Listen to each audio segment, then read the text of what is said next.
পাথারকান্দির লক্ষ্মীপুরে ভয়ঙ্কর ঘটনা ঘটে গেল।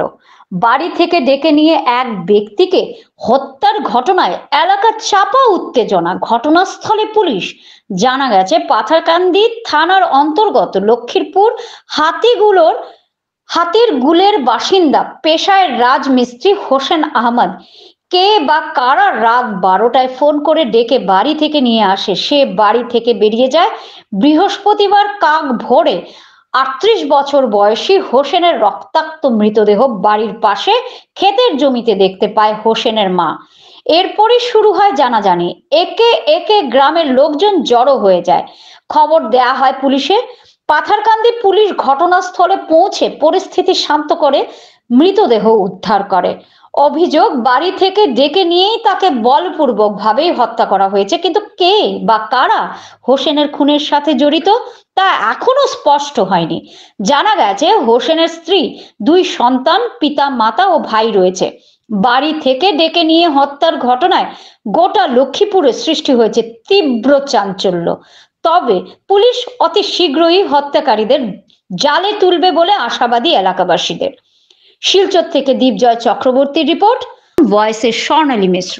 আপনারা দেখছেন NE24 নিউজ চ্যানেল। আজকে এখানে যে ঘটনাটা ঘটছে, এটা কিরকম ঘটনা ঘটছে আপনি মনে করেন? ঘটনা তো আমার গ্রামেরও মানুষ, তার নাম হোসেন। তো সকাল সকাল খুব মানুষের চেঁচামেচি শুনিয়া, চিল্লানি শুনিয়া মানুষ দৌড়িয়া যাইতে আমার বাড়ির সামনে দিয়া। তো আমার বাড়ির রাস্তার কিনারো। তো আমি মানুষের দিকার হলাম খিতে হয়েছে বলে সামনে একটা ঘটনা ঘটি গেছে, ওলা মানুষ এখন বন্ধ মারিয়া ফেলাই। ও তাহলে তারার লগে সারার লগে আমি দৌড়িয়া গেছি। দৌড়িয়া জায়গাত গিয়া দেখি তো বন্ধ তার বাড়ির কিনারও জমিনও আর মার্ডার একটা হয়ে গেছে। আমরা গ্রামের হুসেন কইয়া মানুষ আছেন এনে ফালাইয়া রাখা। এটা কি মনে করেন, এটা কি হইতে পারে?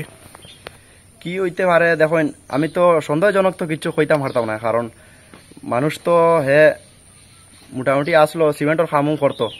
আর সন্দেহজনক কিতা হতো, এটা একটা পরিকল্পনিক একটা ঘটনা ঘটছে। যে পুলিশে যখন তদন্ত পুলিশ আইছে এইখানে ঘটনাস্থল, যখন পুলিশে যখন উদ্ধার করে লাশটা, তখন দেখা যার আর ফিসর মাথার ফিসর এখানে আর আঘাত হয়েছে। লাঠি দিয়া হোক বা চাকু দিয়া যে কোনো জিনিস দিয়া হোক, এখান থেকে রক্ত পড়ে। আর বাড়ির থেকে কেমন দূরে লাশটা পাওয়া গেছে? বাড়ির থেকে মোটামুটি 100 মিটারের ভিতরে লাগভাগ। মানুষটার বয়স কত হইব? মানুষটার বয়স অনুমানিক 40-এর ভিতরে হইব। তার বেটি তোমার 12টা 12:30 সময় বিয়া কর। ও সাজানোর বাপ। আচ্ছা, সাজানোর বাপ ফোন করি খেয়ে নিল, কইলা লাইন কইলে আই আর আমি ফোন করছে আর ওতে আই আর। তার বেটিয়া বলি অত রাইতুর আমরা তুমি যাইব না। তার বেটি বলা আর দি বক্সিন মারিয়া কইল না না ফোন করতে আমি আই। ও কই আবার ইয়া গেছে। আর আমার ছেলে, আপনার বড় ছেলে না ছোট ছেলে? বড় ছেলে তো 12টার সময় ফোন মারছেন, বাড়িয়ে গেছে। বারণের বাদে বেটি আমার এগে হয়েছে। ও তো আমরা সারা উঠে গেছি। উঠি আনলে আমার 2 ফুয়া তারা একদম ঘুমো দরবার মুঠি দিয়ে আন্দাজ করছে। কইছি বাবারে ডাকি পারখান নাই, চিল্লা চিল্লি তারা আমার বাইলা করছে। আচ্ছা আচ্ছা, দেখো আমার মা দেখছেন শিক্ষার দিছেন, আমরা ঘুমা আসলাম। আস্তাও গাজিয়া শুনে শিক্ষার আবু আমরা চকিত আছি, আমরা নামছি না। আস্তাও দূরে এই সময় শুরু উঠিছে। এই সময় আমরা তোমার সোমবার দেখেছিলা, আমরা আন্দাজ করতে আসছি না, বারিন্দা তুবাত আসলাম।